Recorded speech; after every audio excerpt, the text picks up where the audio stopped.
할렐루야. 아멘. 훈련을 잘해야 됩니다. 아멘. 사랑하는 성도님들, 제가 하나 질문 드리겠습니다. 여러분은 여러분 외모에 만족하십니까? 아, 예. 할렐루야. 어떤 사람이 여론조사 기관에게 의뢰해서 당신의 외모를 바꿀 수 있다면 바꾸겠습니까? 설문조사를 실시했어요.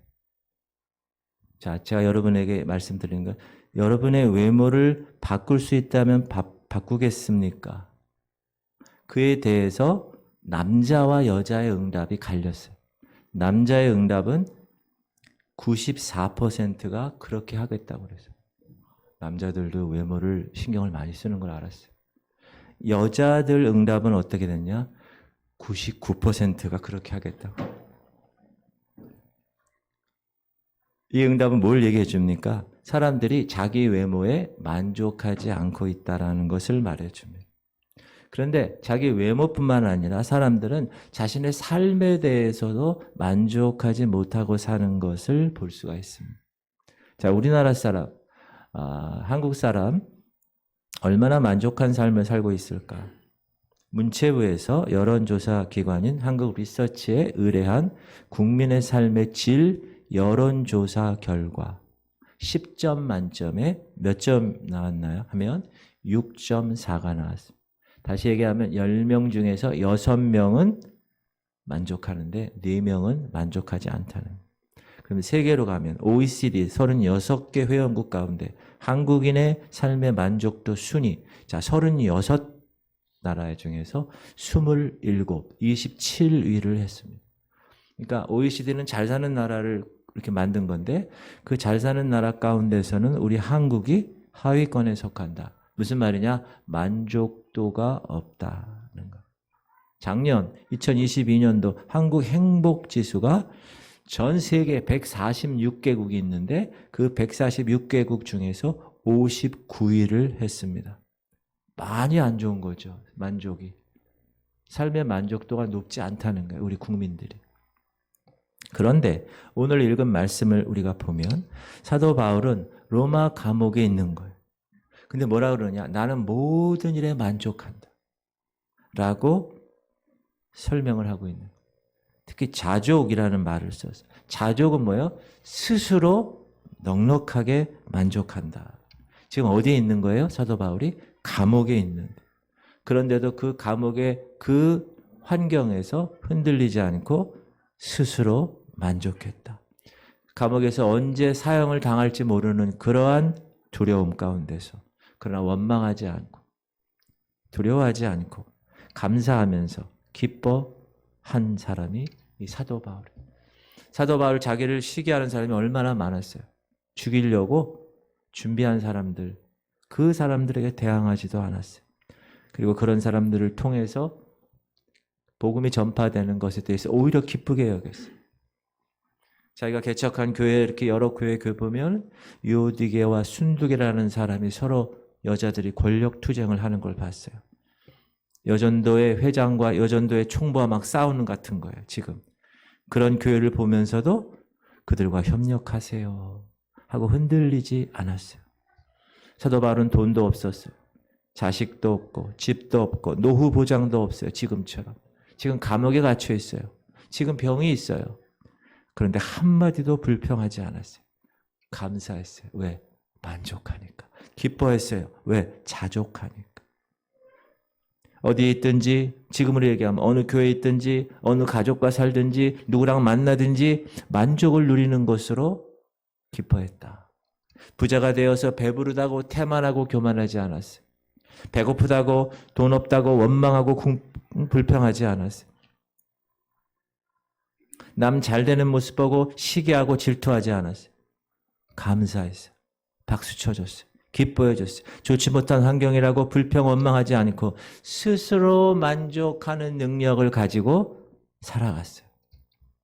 그렇다면 우리가 어떻게 하면 우리도 이렇게 바울처럼 자족하는 삶을 살 수 있겠느냐. 오늘 본문 보니까 예수 그리스도를 통해서 자족하기를 이 사도 바울 목사님은 배웠다라고 얘기합니다. 배웠다. 11절 시작. 내가 궁핍함으로 말하는 것이 아니니라. 어떠한 형편에든지 나는 자족하기를 배웠노니. 어떤 형편에 있든지 나는 자족의 삶을 배웠다. 우리 바울이라는 사람을 한번 보면 바울은 부활하신 예수님을 만났죠. 다메섹에서 회심을 했어요. 그래서 한순간에 복음을 전하는 선교사가 되었습니다. 바울은 예수 믿기 전에는 바리새인 중에 바리새인, 율법 학자였습니다. 유대 나라는 이 종교와 이 정치가 하나예요. 그래서 대제사장 그러면 대법원장 같은 그런 지위를 갖고 있던 그런 위치예요. 산헤드린 공의회, 이거는 율법으로 심판하는 사법 최고 의결 기관. 물론 행정 집행은 헤롯이 했고 입법 사법권은 산헤드린 공의가 했고 사형 집행권은 로마 총독이 했지만 이 권력의 핵심 인물이 사도 바울이었다. 따라서 스데반을 죽일 때, 사람들이 돌로 스데반 죽일 때 사울에게 그 스데반의 옷을 맡깁니다. 이건 무슨 말이냐? 사울 고위공직자, 지금으로 얘기하면 형 집행관인 것입니다. 이 사울이라는 사람이 검사 같은 위치에. 그래서 겉옷을 맡았다. 그러면 최종 그 사람을 죽이는 것에 대한 최종 책임이 이 사람에게 있다라는 거예요. 그래서 만약에 형을 집행하는 중에 형이 잘못되거나 무고가 입증되거나 이런 경우에는 그 겉옷을 흔들어서 그 형을 중단시킬 수 있는 권한을 가진 사람, 그 사람이 사도 바울이었습니다. 사도 바울은 제사장으로부터 권한을 받았습니다. 무슨 권한? 사람을 감옥에 가둘 수 있는 권한. 그리고 타국 도시에까지 가서 그 임무를 감당한 것으로 봐서 그는 율법 학자였을 뿐만 아니라 검사였고, 외국에 가서도 영장을 집행하는 것을 보면 지금 얘기하면 국제검찰관 같은 역할을 한 사람입니다. 그리고 그는 배울 때 얼마나 당대 최고 학부인 가말리엘 문화생이었어요. 스카이보다 더 사람들이 딱 들으면 가말리아 그분 선생님 제자였어? 이렇게.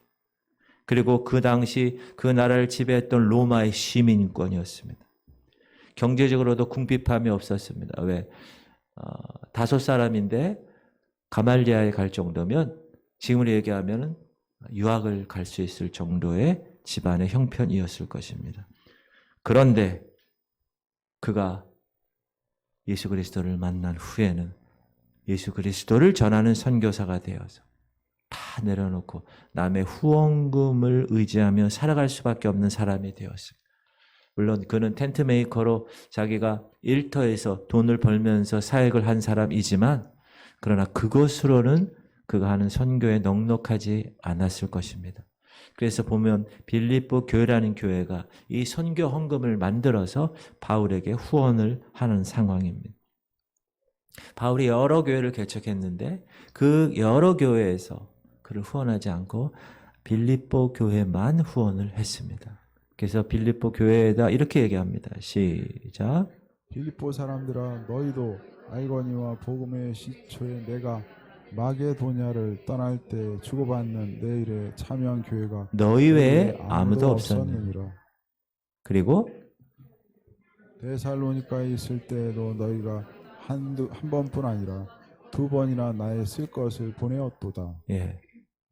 바울이 마게도냐를 갑자기 떠날 때 빌립보 교회는 지금 막 세워진 연약한 개척교회였지만 바울을 위해서 선교 헌금을 지원했습니다. 그리고 바울이 데살로니가에서 선교할 때도 이 빌립보 교회에서 두 번이나 선교 헌금을 보내주었습니다. 그런데 바울이 로마에까지 가서 이제 감옥에 들어가니까 선교 후원금이 오지 않는 것. 그런데 이제 오늘 본문에서 에바브로디도 편으로 그 선교 후원금을 가지고 그가 로마에 온 것입니다. 그래서 바울은 10절에서 뭐라고 합니까? 기뻐한다 그래요. 시작. 내가 주 안에서 크게 기뻐하면 너희가 나를 생각하던 것이 이제 다시 싹이 남이니 너희가 또한 이를 위하여 생각은 하였으나 기회가 없었느니라. 주 안에서 크게 기뻐한 이유가 뭐라고요? 빌립보 교인들의 배려와 돌봄. 이제 싹이 났다. 다시 생각해서 우리 바울 목사님을 도와드려야 되겠다. 그렇게 후원을 했다는 거예요. 한동안 성교비 보내지 않았는데 다시 후원하기 시작했다는 겁니다. 바울이 감옥에 갇혔을 때 후원을 하고 싶은 그런 사람 많았는데 기회가 없었다. 왜? 로마가 너무 멀어. 그리고 그 당시 이단들이 너무나 많이 틈탔고 교회 내의 사정도 분열의 상황이 있었고 그리고 그 돈을 가지고 요즘처럼 계좌이체 하는 게 아니라 저 로마까지 가지고 가야 돼. 그럴 사람이 없는 거예요. 지원자가. 그런데 이번에 에바브로디도를 통하여서 가져가게 되었다. 시작.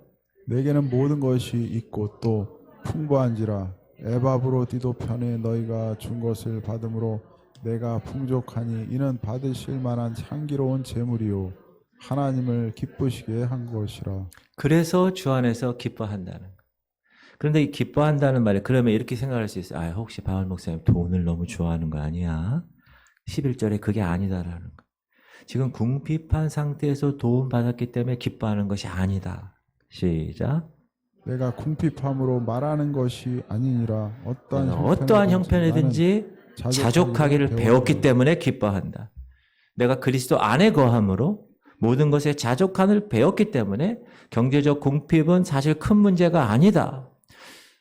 성도님들이 선교비를 보내주든 보내주지 않든 나는 자족한 삶을 살고 있기 때문에 기뻐한다. 내가 처해 있는 이 상황이 지금 무엇이든지 상관없이 나는 만족한 삶을 살고 있다. 넉넉히 충분하게 그렇게 살고 있다. 외부 환경, 사람 영향받지 않고 넉넉하게 산다. 그러면 어떻게 그것이 가능했는가?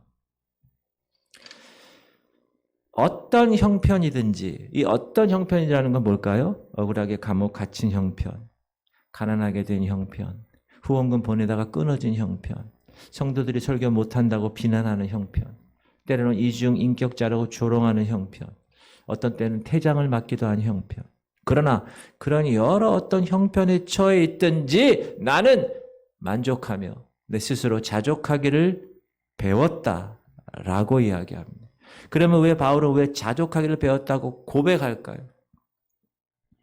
이 말은 그가 그 전에는 자족하는 법을 몰랐다라는 거야. 몰란 그 방법을 내가 이제 알았다 라니까 얘기하고 싶은 거예요. 그는 고통과 가난을 겪고 나서야 비로소 내가 자족하는 법을 배웠어.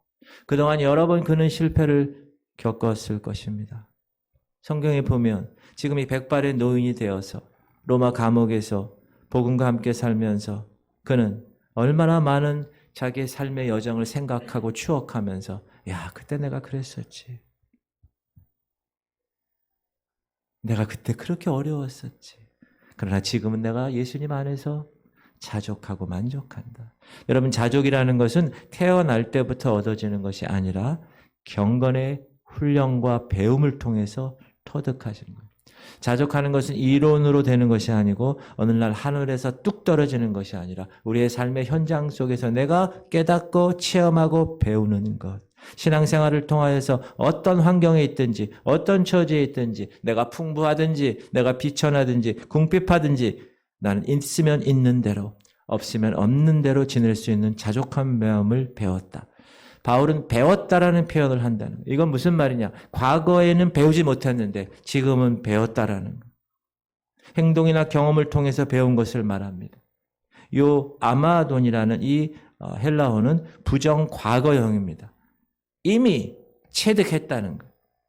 사랑하는 성도님들, 불평하고 원망하는 것 배우지 않아도 잘합니다. 그러나 자족하는 것 배우지 아니하면 못합니다. 바울은 그리스도 안에서 사는 삶을 통해서 어떤 형편이든지 나는 자족하는 생활의 비결을 배웠다. 비천에 처할 줄 아는 비결도 배웠다. 풍부한 생활에 처할 줄도 배웠다. 가난을 겪으면서 가난 속에서 자족하는 비결을 배웠다.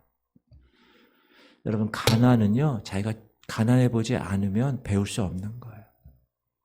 그렇죠? 가난을 경험했기 때문에 그 가난의 가운데서 내가 어떻게 살아가는가를 배울 수 있는 거예요. 부유할 때도 내가 부자가 아니었으면 배울 수 없어요. 내가 부자일 때 어떻게 생활해야 되는가. 만약 지금 여러분이 궁핍하다면 이런 생각하셔야 돼요. 야, 지금 이때가 내가 바울처럼 자족함을 알 수 있고 배울 수 있는 절호의 기회구나. 이렇게 생각하시면 얼마나 귀한 일일까. 여러분이 가난해지면 나중에 부자가 되어서 그 가난에서의 자족을 배울 수 없습니다. 지금 부유하게 살면서 우리가 자족을 배우지 못하면 다음에 가난해질 때 자족을 배운다는 것은 너무나 힘있는 겁니다. 그러므로 여러분이 지금 현재 있는 그 현상, 그 현장에서 내가 그 자족의 삶을 배워야 된다. 그런데 바울은 누구를 통해서 배웠다고 이야기합니까? 12절 보면 시작. 나는 비천에 처할 줄도 알고 풍부에 처할 줄도 알아.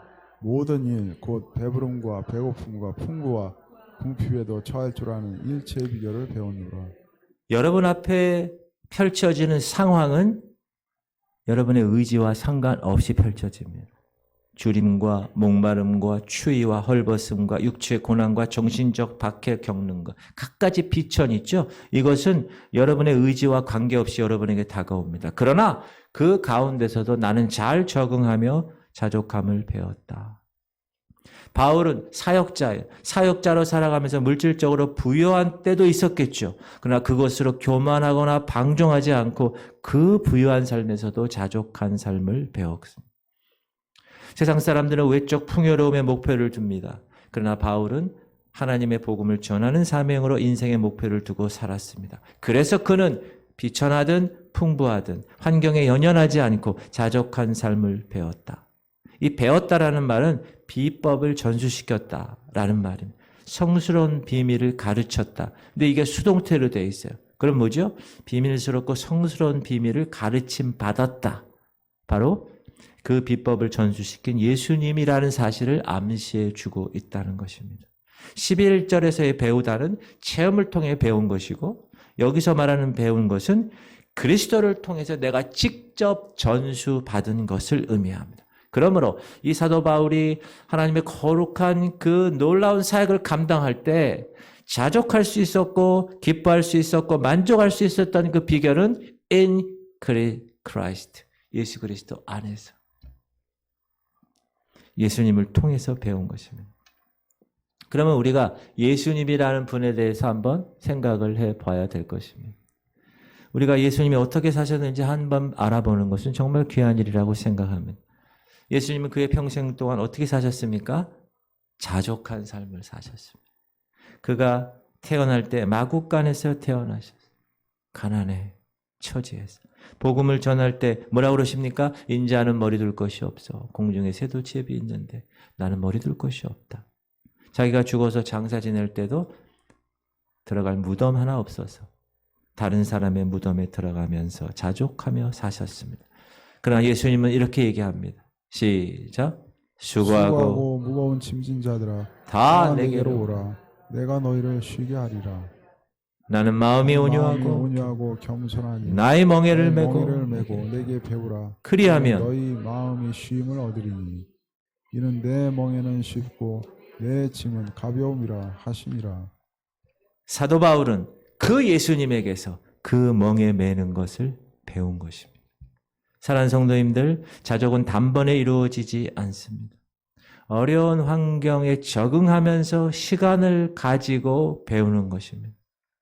큰 일, 작은 일, 쉬운 일, 어려운 일을 겪으면서 깨닫고 바로 잡아가면서 배우는 것. 환경과 상관없이 스스로 만족할 수 있는 그러한 자기 충족감을 가지고 살아가는 것. 온도계가 아니라 온도 조절계로 살아가는 삶. 환경의 종속적인 삶이 아니라 환경을 주도하는 삶을 살았다는 것. 자족하는 사람은 높은 데 있다고 교만하지 않는 사람. 낮은 데 있다고 비굴해지지 않는 사람. 웬만한 풍파가 와도 끄떡하지 않고 웬만한 유혹이 다가와도 흔들리지 않고 웬만한 시련이 다가와도 거뜬히 극복할 수 있는 사람. 여러분, 그렇다고 해서 자족하는 삶이 내 마음 비우고 무소유로 살아간다? 그런 뜻이 아닙니다. 자기 만족으로 살아간다? 그것도 아닙니다. 그냥 내 욕망을 딱 꾹 누르고 금욕주의로 그냥 체념하면서 살아간다? 그것도 아닙니다. 불교가 말하는 자기 마음을 비운다? 그런 의미에서의 자족도 아닙니다. 욕구를 충족하거나 욕구를 비움으로 얻는 그런 자족? 그것이 아니라는.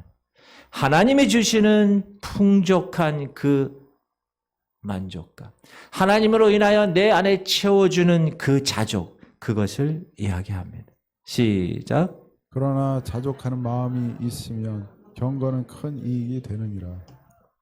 우리가 세상에 아무것도 가지고 온 것이 없으며 또한 아무것도 가지고 가지 못하리니 우리가 먹을 것과 입을 것이 있은즉 족한 줄로. 여러분 태어날 때 골드바 하나 딱 옆에 끼고 태어나신 분 있어요?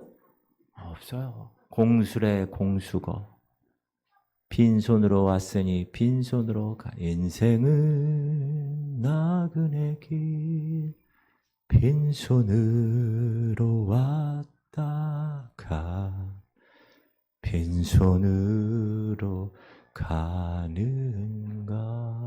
그게 최희준 씨가 부른 나그네라는 복음성가입니다. 사랑하는 성도님들, 그 자족의 삶을 예수님을 통해 배우시기 바랍니다. 하나님의 것으로 내 안에 채우는 겁니다. 예수님에게서 그 멍에를 메고 배우는 겁니다. 내 멍에가 아니에요. 예수님의 그 가볍고 쉬운 멍에. 그럴 때 우리는 모든 환경에서 자족의 삶을 살아갈 수 있게 되는 것입니다. 여러분, 그런 자족의 삶을 2023년 누리시는 거예요. 그런 사람은 어떨까요? 얼굴을 보면 기뻐요. 뭐 별로 돈도 없고 별로 좀 그런 것 같은데도 기뻐요. 왜요? 하나님 것으로 채워 있는 사람이니까. 그런 여러분 되시기 바랍니다. 얼굴 한번 웃어보세요. 그렇게 옆에 사람 바라보세요. 빨리. 그리고 한번 자족하면서 합시다. 얘기해 보세요.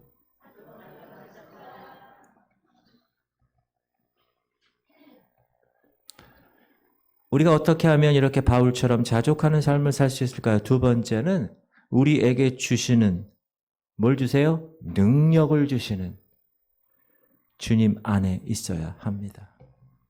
외웁시다. 시작. 내게 능력 주시는 자 안에서 내가 모든 것을 할 수 있느니라. 한 번 더 크게 선포하세요. 시작. 내게 능력 주시는 자 안에서 내가 모든 것을 할 수 있느니라. 믿습니까?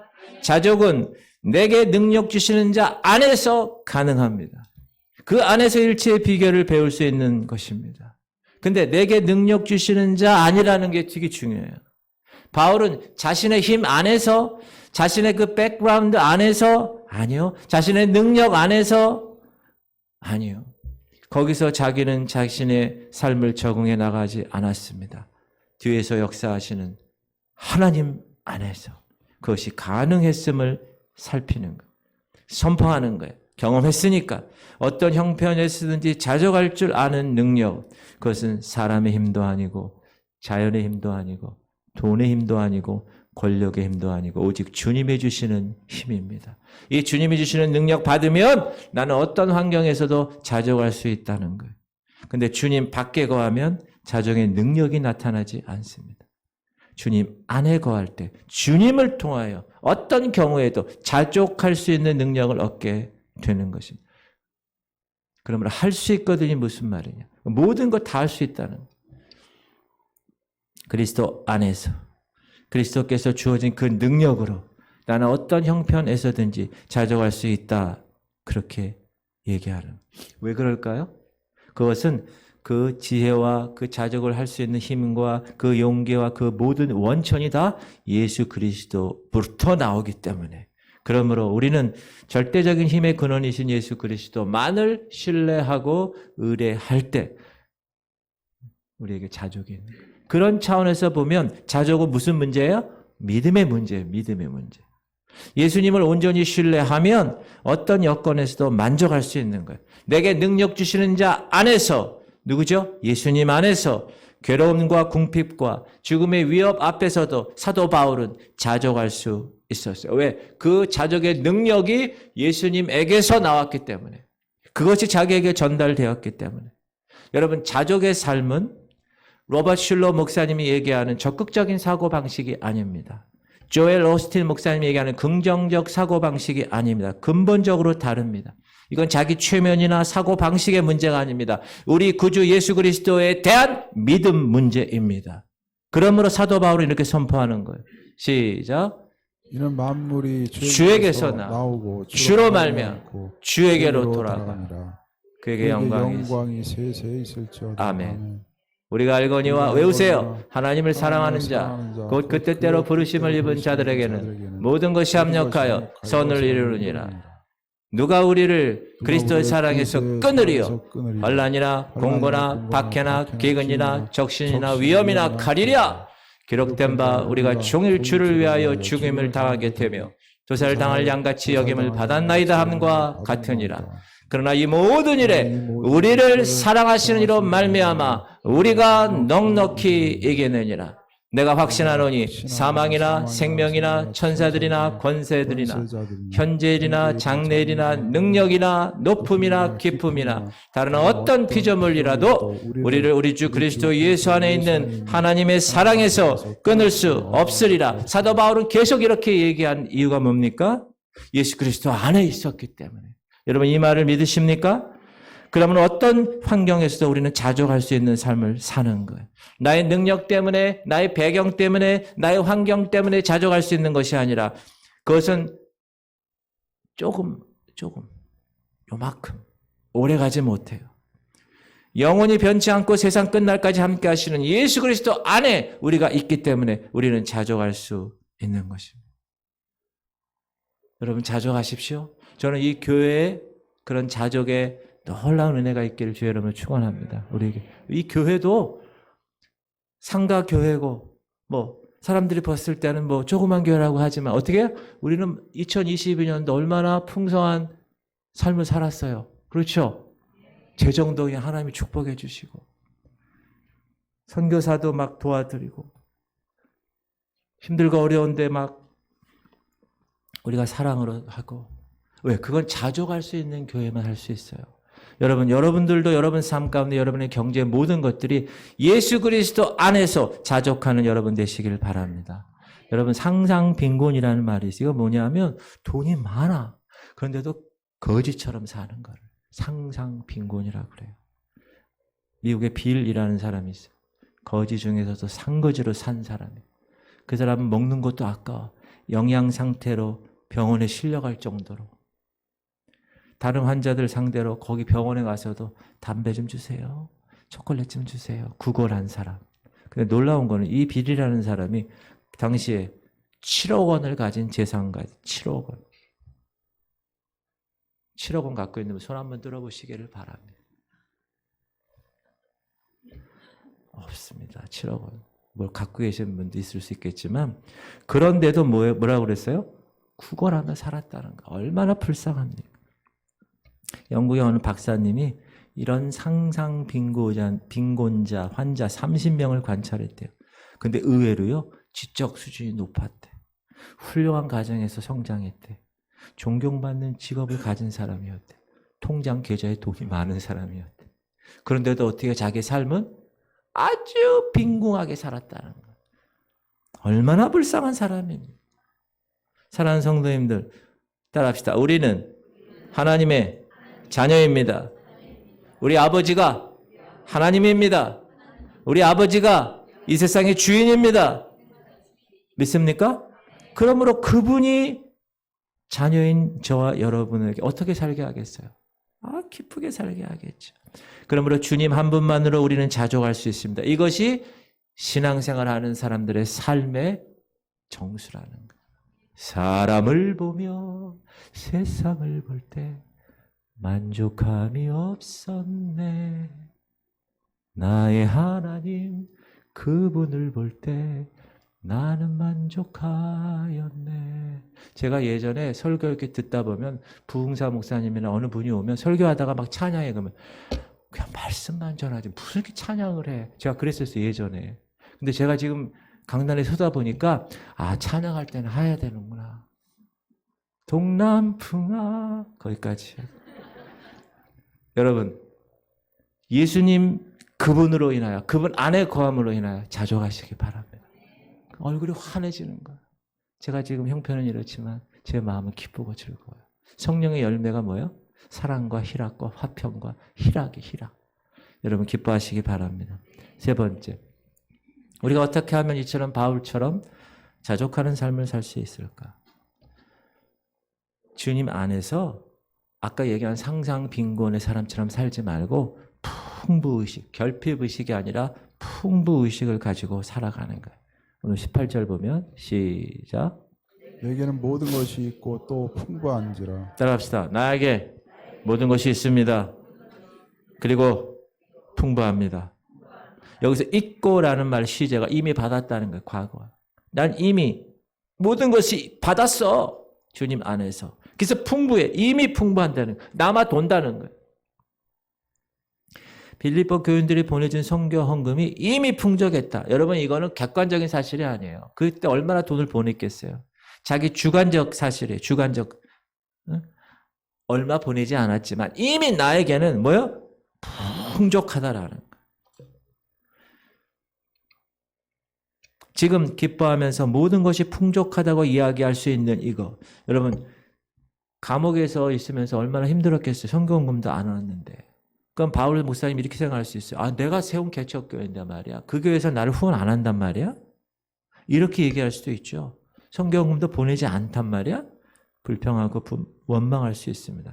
그러나 그는 그렇게 얘기해요. 이미 있고 이미 받았고 이미 나는 풍족해. 과거 선교헌금 안 보내준 것에 대해서 원망하거나 불평하거나 서운해하지 않았어. 시작. 에바브로 디도 편에 너희가 준 것을 받음으로 내가 풍족하니 이는 받으실 만한 향기로운 제물이요 하나님을 기쁘시게 한 것이라.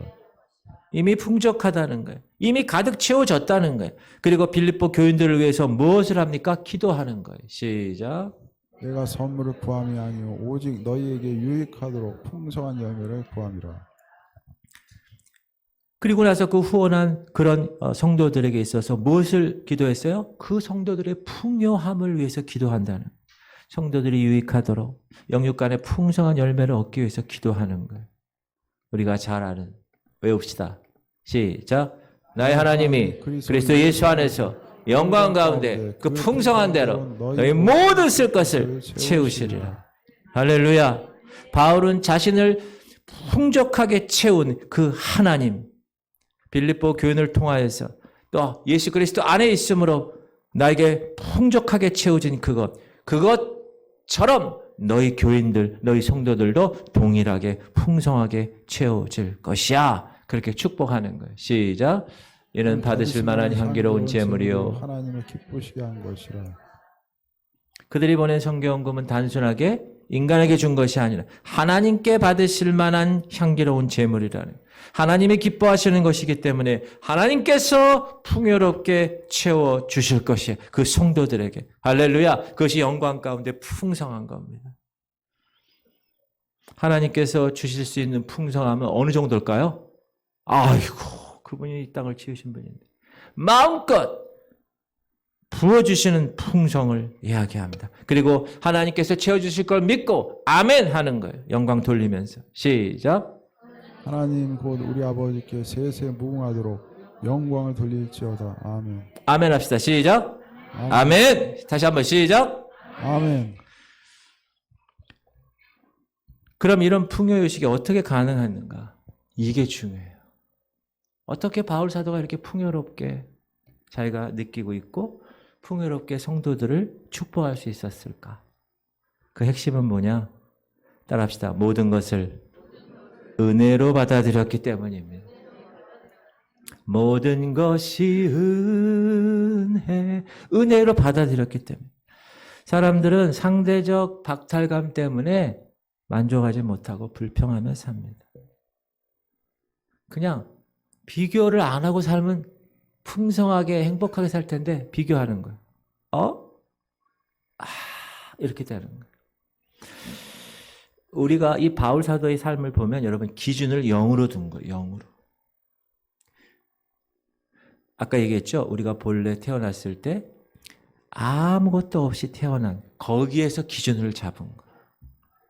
여러분 이게 바로 은혜로 사는 사람들의 기준입니다.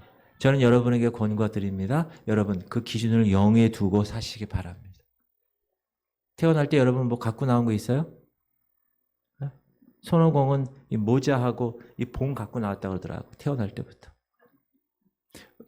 갖고 나온 게 아무도 없어. 제가 보니까 애들 낳을 때 보니까 갖고 나오는 거 없더라고. 거기를 기준을 두고 사는 거. 15절 시작.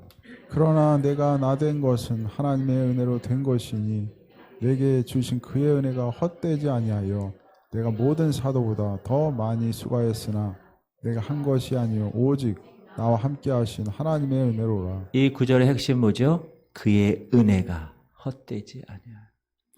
예수 믿는 자를 핍박하던 내가 예수님을 위해서 복음을 전하 사도가 된 것, 그 순전히 하나님의 은혜로 된 것이야.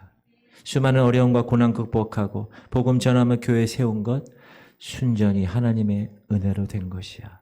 자신의 모든 삶이 오직 하나님이 자신과 함께한 은혜라는 거기에 기준을 둔 것. 따라합시다. 나는 은혜를 기준으로 사는 사람입니다. 맞습니까? 그럼 어떤 경우도 만족할 수 있어요. 자, 사도행전 16장에 사도 바울과 신라가 복음을 전하다가 어떻게 했어요?